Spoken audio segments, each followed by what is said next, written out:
This BSA A65 arrived here as a complete runner, and it looked absolutely stunning. It's had lots of work done and lots of money spent. The current owner who brought it to me tells me that apparently about £8,500 was supposed to have been spent on this machine before he bought it, and I think he paid in excess of £7,000 for it. It came here looking beautiful but making some noises from the bottom end, so I've decided on, well, his instructions to have a look at it and see what I can find.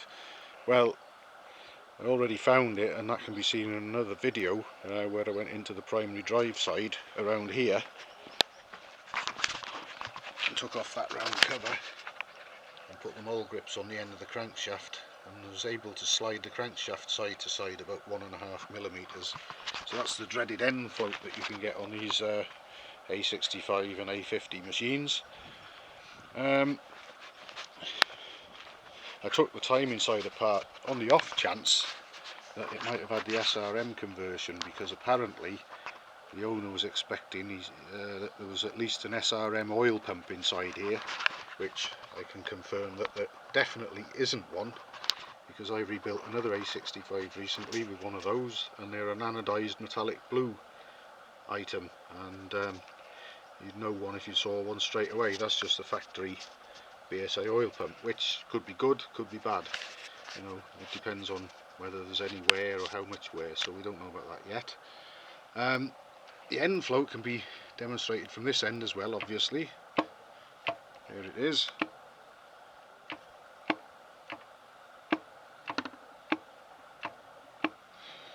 But not only do we have that to deal with, I've had this in the past where I've had to strip the engine and put shims in because no one bothered to put any shims in there. I mean, I'll have that one to deal with, but on top of that we've got terrible wear and up and down play in that main bearing bush. And you can see the conrods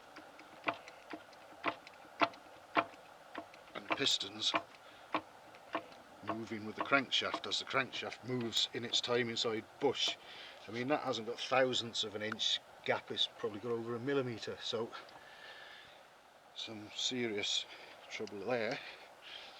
But anyway, this brings me to a point where you see all these immaculate restored bikes being sold, certainly you know, in auctions where you can't try them out, and it just makes you wonder when you see something looking as stunning as this did, and it's had all these bills for all sorts of things done to it, and underneath all the sparkle and gleam it's a pile of crap.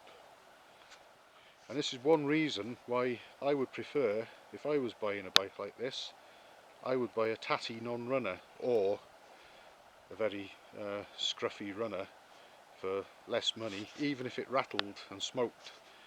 If I could get one at what I thought was a fair price and then restore it myself, I'd much rather do that than rely on someone else's work and say so, because there's a hell of a lot of duds out there, and there's a lot of people that think that they can restore and rebuild bikes when they either can't or just haven't bothered and they've taken the money. So as they say, it's very, very definitely a case of buyer beware, more now than ever before, I would say. Or you could part with really strong money and end up with something like this. The guy who owns it reckons he hasn't even done 1,500 miles on it since he bought it. Certainly weren't many more miles left in it before something went bang in a big way. But anyway, now I'm going to get the rest of the engine out, strip it down and see what needs fixing, and hopefully put things right in the near future.